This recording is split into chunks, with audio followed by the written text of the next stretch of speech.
Wis tak jlentrehake marang kowe kabeh apa kuwi jenenge nafsu amarah, nafsu mutmainah, mata hati pangrungu ati, Sofiyah saiki.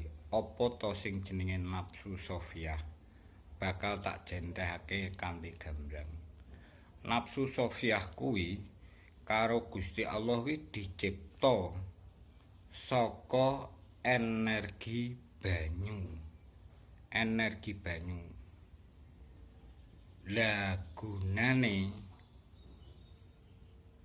nafsu Sofiyah kuwi dicipta karo Gusti Allah saka energi banyu.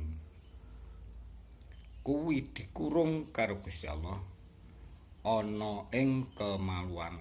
Gunane kanggo turu lan gawe keturunan.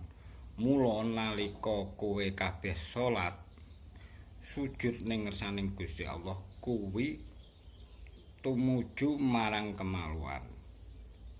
Lah guna manfaate utawa tujuane kanggo makani Sofiyah mau sing kinurung ana ing kemaluan. Dadi nalika awakmu kabeh maca Subhana Rabbiyal A'la wa bihamdihi kuwi ping 3 aja sampe kurang.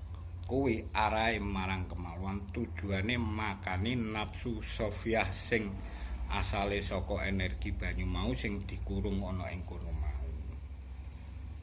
Yo cukup sakmene dhisik ya.